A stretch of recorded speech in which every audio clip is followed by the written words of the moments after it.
বনগাঁয় গ্রেফতার একজন বাংলাদেশি। ভারতীয় পরিচয়পত্র সহ ধৃতের পরিবারের 4 জন মহিলা সদস্যকে গ্রেফতার করা হয়েছে। গোপন সূত্রে খবর পেয়ে রামচন্দ্রপুরে অভিযান চালায় বনগাঁ থানার পুলিশ। বাড়ির কর্তার ভারতীয় পরিচয়পত্র না থাকলেও পরিবারের বাকি 4 মহিলা সদস্যের রয়েছে ভারতীয় পরিচয়পত্র এবং কর্মসূত্রে এরা সবাই থাকতেন দিল্লিতে। এই সম্পর্কে আরো বিস্তারিত জানবো। সমীরণ পাল রয়েছেন এই মুহূর্তে। সমীরণ, একজন বাংলাদেশ এবং তার পরিবারের আরো 4 সদস্যকে গ্রেফতার করা হয়েছে, কিন্তু এদের কাছে ভারতীয় পরিচয়পত্র এলো কোথা থেকে, কি বলছে পুলিশ? একেবারে অমৃতা, পুলিশ সেটাই যাচাই করে দেখার চেষ্টা করছে যে তার স্ত্রী এবং 3 কন্যা কি করে এই ভারতীয় পরিচয়পত্র তৈরি করলো এবং তারা দীর্ঘদিন ধরে দিল্লিতে কর্মসূত্রে বসবাস করত এবং তাদের পরিবারের যিনি কর্তা নান্দু মিদ্যা এবং তার বয়স 50 বছর, তাদেরকে গতকাল বনগাঁ থানার রামচন্দ্রপুর এলাকা থেকে গ্রেফতার করা হয়েছে এবং তাদেরকে আজকে বনগাঁ মহকুমা আদালতে পেশ করা হয়।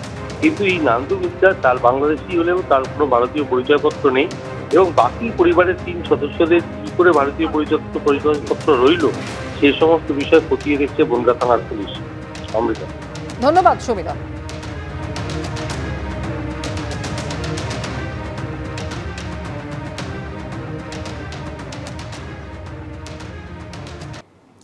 বাংলাদেশ সীমান্তরক্ষী বাহিনীর বাধায় কোচবিহারের মেকলিগঞ্জ সীমান্তে কাঁটাতার লাগানোর কাজ বন্ধ। থমথমে এলাকা। ওপারে বিজেপির আনাগোনা বাংকার বানানো চলছে বলে দাবি এপারের বাসিন্দাদের। পাল্টা ভারতীয় ভূখণ্ডেও চলছে বাংকার তৈরির কাজ। কাঁটাতার লাগানো হবেই, বাংলাদেশকে চ্যালেঞ্জ ছুড়েছেন নিরীহ গ্রামবাসীরা। দম থাকে গুলি করেন, তবু আমাদের তারবন্দি চলবে এবং চলছে। তারবন্দি আমরা বন্ধ করব না। বাংলাদেশের সীমান্তরক্ষী বাহিনীকে কার্যত চ্যালেঞ্জ ছুড়ছেন কোচবিহারের মেখলিগঞ্জে ভারত বাংলাদেশ সীমান্তে বাগডোগরা ফুলকাটাবড়ি গ্রামের বাসিন্দারা। তাদের অভিযোগ, ভারতীয় ভূখণ্ড ব্যবহার করে ভারতীয় নাগরিকদের উপর অত্যাচার চালায় বাংলাদেশ। বলছে যে আপনাদের জায়গা দখল করতে আমাদের 4 মিনিট টাইম লাগবে না। একটা ছোট্ট দেশ হয়ে ভারতীয় ভূখণ্ডের উপর দিয়ে ওরা যাতায়াত করে, তারপরও ভারতের উপর ওরা বাটপাড়ি শুরু করতেছে। শুক্রবার এখানেই কাঁটাতার লাগানো নিয়ে উত্তেজনা ছড়ায়।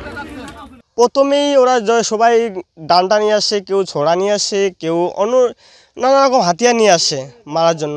যখন আমরা বাধা দিলাম তখন একটু এসে কন্ট্রোলে আসছে। বিজেপির সামনেই বলছে যে বিজেপি আছে, বিএমপি কিছু আরও কিছু মনে করো বিজেপির সাথে 4-5 জন বিএমপি নেতা ছিল, ওরা আবার বেশি হুমকি দেয়। 70% ফসল জিও লাইনের ওরা কেটে নিয়ে যায় বা ক্ষতি করে, গরু ছাগল অন্য কিছু দিয়ে ক্ষতি করে। এটার জন্য আমরা সবাই গ্রামের লোক একসাথে একজোট হয়ে মনে করি 1.5 কিলো থেকে 2 কিলোমিটারের মতো বেড়াকাটা কমপ্লিট করছিলাম।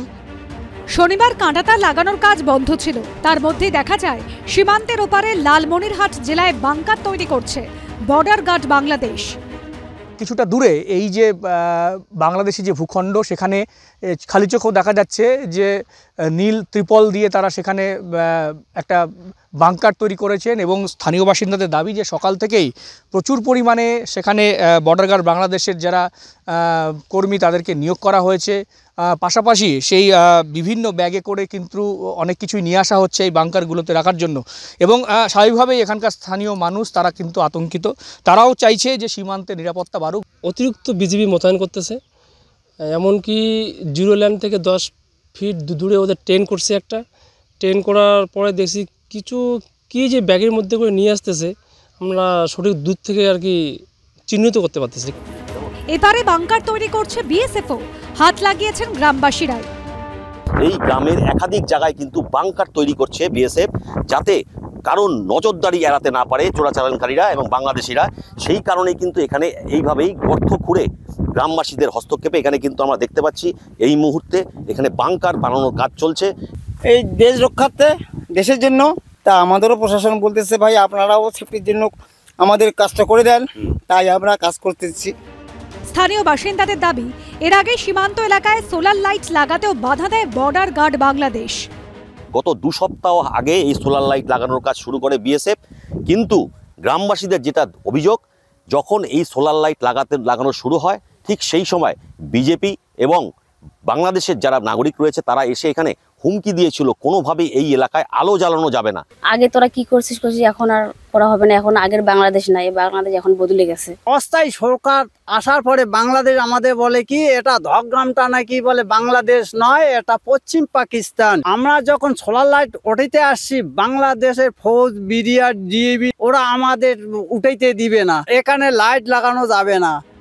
গ্রামবাসীরা জানিয়েছেন বাংলাদেশের তরফে যতই বাধা আসুক ভারতীয় ভূখণ্ডের খোলা সীমান্তে কাঁটাতার লাগাবেনি তারা। শুভেন্দু ভট্টাচার্য, রাজা চট্টোপাধ্যায়ের রিপোর্ট, এবিপি আনন্দ।